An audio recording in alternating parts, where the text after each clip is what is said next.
The prairie morning broke with a hush, as if the earth itself had paused to draw a breath. Light spilled slowly over the rim of the horizon, golden and forgiving, though the town it touched was neither. Deadwood's crooked streets stirred awake in dust and whispers, the wood of storefronts creaking like old bones, and the chapel bell, though silent, seemed to echo judgment in the air. On those steps stood Clara May Hollister, her veil trembling in the faint breeze, her heart already split in two. She had been left in white lace, left with nothing but the weight of eyes upon her. It happened quick enough to look ordinary, but to her it was eternity. One moment a promise stood beside her, a man with oil-slick hair and false words. The next his boots rang against the chapel floor as he fled to the back door and never looked back. The preacher coughed into his hand. Women murmured behind gloves, their eyes sharp as knives. A boy laughed before his mother pinched his ear, and Clara stood, skin burning, the taste of shame like iron on her tongue. She should have cried, but she didn't. Instead, she reached down, took up the carpet bag that waited near her feet, and descended those wooden steps. Each board groaned as if protesting her fall from grace. The crowd parted in silence, dispersing the way vultures scatter when the carcass grows cold. She could feel their words clinging to her back even after they turned away. Useless, spoiled, poor thing. None spoken with mercy, all steeped in cruelty. Her boots hit the dust, and the street met her like a desert. Every house seemed to turn its face from her. She gripped her carpet bag tighter. Inside was little worth mentioning. A lock of her late mother's hair, a thin Bible whose pages had been worn soft with touch, and a sum of coins she had managed to save from years of sewing for other people's lives. Not enough to buy dignity. Certainly not enough to buy escape. Clara walked. She walked because the stop was a collapse, and she had promised herself long ago that she would not give them that spectacle. She walked through the town square where men lingered outside the saloon, their laughter sharp and hollow. She walked past a mercantile where women pressed their faces to the glass to catch sight of her disgrace. The sun climbed higher, striking her like a hammer against an anvil. Sweat and shame both pooled at her temples. By the time she reached the edge of town, her body felt carved hollow. It was there that she saw him, Jedediah McGraw. Jed to those who dared to call him anything at all. They whispered his name like it belonged to a ghost rather than a man. He was a silent rider, the rancher who spoke to no one, who kept to the hills as if the company of cattle and coyotes was easier than that of people.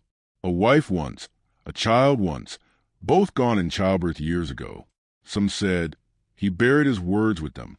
He stood by his horse, rein slack in his weathered hand, watching her with eyes that did not flinch or stray. His face was a map of the land itself, creased, sun-worn, carved by silence. Tall, shoulders broad beneath a shirt frayed at the cuffs, suspenders hanging loose from long work. A man shaped by labor, tempered by loss. Clara met his gaze and braced herself for pity. She had seen enough of it that day, but his eyes did not hold pity. They held something steadier, quieter, something that neither condemned nor forgave.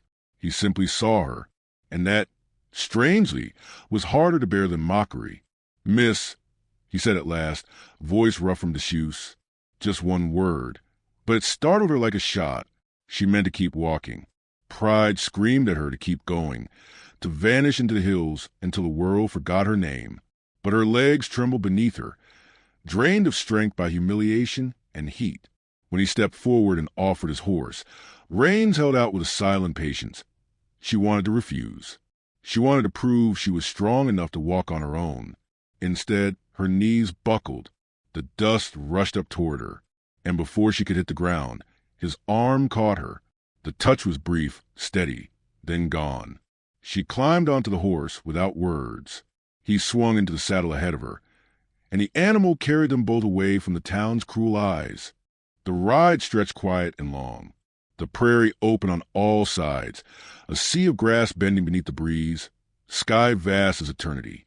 Clara had expected him to fill the silence with questions, but he said nothing. His quiet was not avoidance, not cruelty. It was a kind of shelter, the steady rhythm of hooves, the creak of leather, the smell of horse and smoke and pine. All of it lulled her into a fragile calm. Her hands rested lightly against his back, uncertain, then firmer as a horse jolted over uneven ground. He did not flinch. When the wind tore her veil loose and tangled her hair into her face, he reached down, without turning, and passed her a strip of leather. She tied her hair back with clumsy fingers. It was the smallest of gestures, yet it cracked something inside her, a kindness too simple to dismiss. By the time the sun began to dip, painting the land in fire, they reached his cabin in the hills. It stood plain and sturdy, logs darkened by weather, smoke curling from a chimney. The porch sagged a little, but the place breathed a rough kind of safety. Clara slid from the horse, straightening her dress though the lace had already torn. "I won't take charity," she said, her voice sharp to hide the tremor. "I'll find work in town." Jed did not argue. He only gestured toward the door, leaving the choice with her. That silence unnerved her more than insistence would have. Still, her feet carried her inside. The room was bare but lived in. A rocking chair creaked in the corner. A table scarred by use stood near the hearth, and in the shadowed corner a cradle, empty, dust coating its edges. Clara's chest tightened. She looked at him, but he said nothing of it. He moved to the stove, set water to boil, and placed 2 cups on the table. When he slid one toward her, their eyes met only briefly. The warmth of the cup between her hands felt heavier than it should. Days passed and word spread. Deadwood was never kind, and gossip traveled faster than wind. Clara Hollister, they whispered, living under the roof of the silent rider. Women snickered behind their shawls. Men muttered over whiskey. When Clara walked into town for flour, she heard them. She kept her chin high, though shame pressed hard against her ribs. Yet when Jed walked beside her, the street shifted. Men moved out his way, without words. Women lowered their gazes. His silence carved space for her, his presence enough to mute cruelty. For the first time since the chapel steps, she felt taller than her disgrace. But the town did not forgive so easily. One night, Clara woke to smoke, sharp and biting. She ran to the window and saw the barn in flames, fire leaping skyward, shadows of men vanishing into the dark with laughter trailing behind. Drunken cruelty, punishment for stepping outside the lines they had drawn for her. Jed was already outside, fighting the blaze. He hauled buckets, muscles straining, heat burning his skin. Horses screamed within, thrashing against the stall doors. Without thinking, Clara ran into the smoke. Her dress caught at the edges. Her hands blistered as she pulled at latches and flung open gates. Together they fought, side by side, until the last horse stumbled free. The barn collapsed in part, timbers falling in sparks and roar. The night ended in ash and sweat and silence, but the animals lived. Clara stood gasping, hair singed, palms raw, smoke staining her throat. Jed looked at her through the haze, eyes burning not with fire but something deeper. And then, for the first time, his silence broke fully. "You're stronger than they'll ever know," he whispered. The words lodged in her chest like a seed finding soil. For once, she did not feel broken nor unwanted. She felt chosen, not with declarations or grand gestures, but with the truth in his voice. In the days that followed, she stayed, not from desperation, but choice. The cabin no longer felt like a stranger's shelter.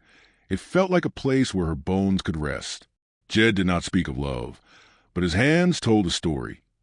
Clumsy stitches in her torn dress, a wooden comb carved for her hair, a lantern lit each night, so the dark never pressed too close. She, in turn, found comfort in the rhythm of his presence, the quiet belonging of 2 people who had been left behind yet chose not to stay behind. At dawn, they often stood on the porch together, watching light spill over the land. In those silences, Clara discovered something she had never known, that love need not shout to be real, nor passion burn bright to be true. Sometimes it was the gentlest hands, the softest quiet, that lifted one highest. And now, dear heart, if you have ever been left behind, if the world has ever turned its back on you, remember this. Dignity is not handed down by others, nor love proclaimed in thunder. It is earned in fire, in silence, in small acts of grace. When the noise of the world grows cruel, listen for the quiet ones, For in their silence, you may find a love that noise could never give.